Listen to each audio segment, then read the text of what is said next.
Hi viewers, welcome to our channel. ప్రస్తుతం మనతో పాటు ఇమ్మంది రామారావు గారు సీనియర్ జర్నలిస్ట్ ఉన్నారు. వారితో ఒకసారి మాట్లాడదాం.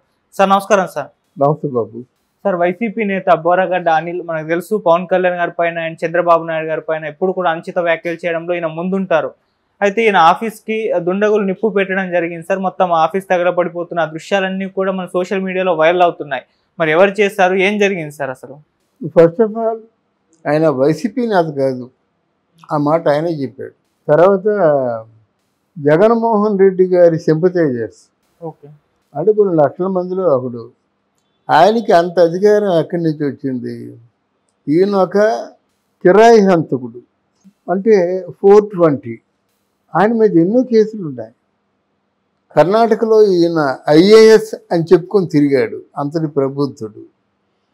ఏదో పార్టీలో, రిపబ్లికన్ పార్టీలో చైర్మన్ అంటాడు, సెక్రటరీ అంటాడు, ఏమంటాడో తెలీదు. ఇట్లాంటి పరిస్థితుల్లో మరి ఎంత ప్యాకేజీ తీసుకొని చెప్తే మాత్రం అంత పేర్చేగిపోతారు. ప్యాకేజీ లేకుంటే ఎవడు మాట్లాడు. అంటే ఆయనకి అదేమి సరదాగో, ఈ చేసే వాళ్ళకి అదేమి తిరుపుతో నాకు తెలియదు. కానీ చంద్రబాబు నాయుడిని, పవన్ కళ్యాణ్ని, మా అధినేత కానీ అనుమతి ఇచ్చినట్టయితే ఒక గంటలో లేపేస్తా అంటాడు, చొక్కా తగిలించుకొని. అంతేకాకుండా పవన్ కళ్యాణ్ కుటుంబాన్ని అందరినీ కూడా దారుణంగా చంపుతా అన్నాడు. ఇంకా మిగతా విషయాలు మాట్లాడడం వాడి సంస్కారం లేకపోతే మనకు ఉంది. కానీ మొత్తం ఫ్యామిలీ అందరినీ, పిల్ల భార్యలతో మొత్తం అందరినీ కూడా లేపేస్తా ఉన్నాడు. దీని అంతటికీ బ్యాక్గ్రౌండ్ ఎవరు? ఇంత దారుణంగా మాట్లాడేవాడు రేపొద్దున్న మీకంటే డబ్బు ఎక్కువ పారేస్తే మిమ్మల్ని మాత్రం అలా మాట్లాడనేటువంటి నమ్మకం ఏమిటి? అలాంటి వాళ్ళని మీరు ఎందుకు ఎంకరేజ్ చేయాలి? ఇదేనా మీ పరిపాలన? అంటే మీ తాలూకు అపోజిషన్ పార్టీ వాళ్ళని మానసికంగా రవ్వంత ప్రశాంతతగా లేనటువంటి పరిపాలన మీది ఏమవుతుంది? ఏమరుగుతుంది? ప్రజల్లో ఏమి చేంజ్ వస్తుంది? ఈ మాటలే మిమ్మల్ని పూర్తిగా ముంచేశాయన్నమాట.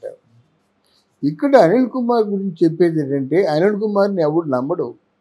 ఆయనే గతంలో ఆఫీస్ కాలిపోయినప్పుడు ఆయనే నిప్పంటించుకొని ఆయనే ఇది వాళ్ళ పనే అన్నాడు. వాళ్ళ పని అనేసి మరి ఇంకేదో ప్యాకేజ్ తీసుకున్నాడు. ఏదో ఇన్సూరెన్స్ ఇస్తారు కదా, అలా పార్టీ నుంచి ఎక్కడి నుంచో ప్యాకేజ్ తీసుకున్నాడు. ఇప్పుడు ఇంకొక పెద్ద మాట, ఈ కాలుస్తే కారులు అవి తగలబడవు, విలువైన వస్తువులు ఏవి కూడా దెబ్బతినవు. ఏదైనా మామూలు అంతా కలిస్తే 10,000 రూపాయలు లోపున ఉన్నవే కాలుస్తాడు, ఈలోగా ఆరిపేస్తారు ఎవరొకరు. ఇది ఈయన మాటలు ఎవరు పట్టించుకుంటారండి? పైగా తెలుగుదేశం పార్టీ వాళ్ళకి, జనసేన పార్టీ వాళ్ళకి కూడా ఎప్పుడు కూడా ఆయన వార్నింగ్లు ఇస్తుంటాడు. తీరా తెలుగుదేశం పార్టీ వాళ్ళు వెళ్తే పారిపోతాడు. జనసేన పార్టీ వాళ్ళు వెళ్తే ఇగో నన్ను కొట్టడానికి వచ్చారని కంప్లైంట్లు చేస్తుంటాడు. కంప్లైంట్లు చేస్తే మాత్రం ఎవరిని పట్టుకుంటారు? నువ్వంటే వందల మందికి కాదు, వేల మందికి అసహ్యం. నువ్వు కనిపిస్తే అసలు నువ్వు కనిపించకుండా చేసేస్తారు. అది నీ మీద ఉన్నటువంటి ఆ కోపం మాట. ఈరోజు మళ్ళీ మాట్లాడుతున్నాడు. మాట్లాడుతుంటే ఎవరైనా మాటలు వింటారు? ఎవరైనా మాటలు ఎందుకు వినాలండి? వాడికి ఇంకా శిక్ష ఎందుకు పడలేదా అని ఆలోచిస్తున్నాను. వాడు సమాజం మధ్య ఉండకూడదు. వాడు ఒక మనిషి రూపంలో ఉన్న మృగం. అర్థమైందా? మాట్లాడితే మర్డర్లు ఏంటండి? మర్డర్లు చేయమని ఎవడు చెప్పండి మీకు? సీఎం చెప్తే మర్డర్ చేసేస్తావా? సీఎంకి ఏమో మర్డర్ చేయమని అర్హత ఉందా? ఏమిటి అసలు? అందువలన ఈరోజు బోరగడ్డ అనిల్ కుమార్ని ఇంకా సభ్య సమాజంలో ఉంచడం, ఎవరైనా ప్రభుత్వంలోకి వస్తే ఇవాళ ప్రమాణ స్వీకారాలు అయ్యాయి కదా, ఆ హోంమంత్రి ఎవరో తెలుసుకొని మనమే చెప్దాం. ఇలాంటి చీడ పురుగులు లేరు పారేస్తే కానీ సమాజం బాగుపడుతూ మీ తాలూకు అంటే తక్షణ కర్తవ్యం. అంటే మీరు డబ్బులు ఇచ్చేస్తే ఎవరినైనా చంపేస్తారా? అందువల్ల ఈ విషయాలన్నిటికీ కూడా సమాధానం మొన్న రిజల్ట్ చెప్పింది. రోజా మాట్లాడినా, కొడాలి నాని టచ్ చేయడమే అన్నారు. ఏమైపోయాడు? ఇప్పుడు ముండ మోసినట్టు కూర్చున్నాడు. ఎందుకు ఆ మాటలు? మరి ఇప్పుడు బూతులు రావటం లేదే. ఇప్పుడు అమ్మనా బూతులు మాట్లాడేవాడికి ఇప్పుడు బూతులు రావటం లేదేంటి? అంటే అప్పుడు మీ మీద ఒక అధిపతి, మీరు ఏం చేసినా సరే తట్టుకుంటాడు, మీరేం చేసినప్పుడు కూడా సాగిపోతుందనే కదా మీరు మాట్లాడారు. తస్మాత్ జాగ్రత్త. ముందు ముందు పవన్ కళ్యాణ్ వస్తున్నాడు. పవన్ కళ్యాణ్ మనతో మాట్లాడే మాటలు కానీ, మనతో అంటే మీడియాతో మాట్లాడే మాటలే కానీ కరెక్ట్ అయితే చీడ పురుగులు లేరు పారేస్తారు అంతే. పరిపాలన సజావుగా సాగనివ్వరా? అది ఈ విషయంలో మాత్రం ఆయన మా ఆఫీస్ కాలిపోయిందన్నా, లేకపోతే నిలువున నీళ్ళు కాలిపోతున్నానని చెప్పినా ఎవరు పట్టించుకోవాల్సిన అవసరం లేదు. తప్పు చేసే వాళ్ళకి తప్పకుండా శిక్ష అనుభవించాలి. అనుభవిస్తేనే ఇంకొకడు తప్పు చేయకుండా జాగ్రత్త పడతాడు. కానీ ఇప్పుడైతే కాల్ చేసింది, తగలబెట్టింది మాత్రం టీడీపీ లేదంటే జనసేన శ్రేణులు అయ్యి ఉంటుందని చెప్పేసి వాళ్ళైతే ఆరోపించడం చూస్తున్నాను సార్. అవునండి, అలాగంటారండి. ఇప్పుడు ఆడు తగలబెట్టుకొని నేనే తగలబెట్టుకున్నాను అక్కడ జగన్మోహన్ రెడ్డి దగ్గర సింపతి కొట్టేయడం కోసం అని అంట కదా. ఇప్పుడు ఏముంది, అయ్యా నా ఆఫీస్ తగలడిపోయింది, కనీసం ఆఫీస్ మెయింటెనెన్స్కైనా ఒక 50 లక్షలు ఇవ్వండి అంటాడు. అంతే కదా, ఏదో ఒక సానుభూతి పరంగా ఒక దృశ్యాన్ని చూపించి డబ్బులు గుంజుకోవడం. ఆయన ఒక నయా పైస ఇవ్వడు. చివరికి ఈ బూరగడ్డ అనిల్ కుమార్ అనే వాడి చావు కుక్క చావు. ఎవరు రక్షించరండి వాడిని. అసలు వాడిని గురించి ఆలోచించకూడదు.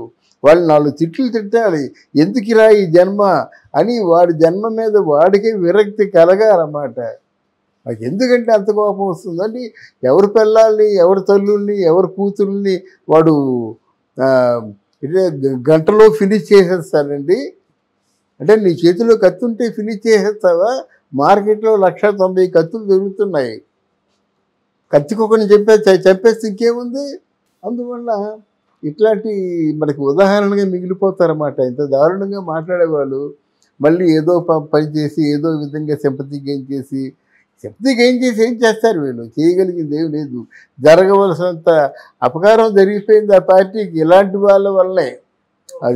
అది మిగతా పాలకవర్గం కూడా ఇలా మాట్లాడించే వాళ్ళని పెట్టుకుంటే వీలు గతి అంతే ఉంది.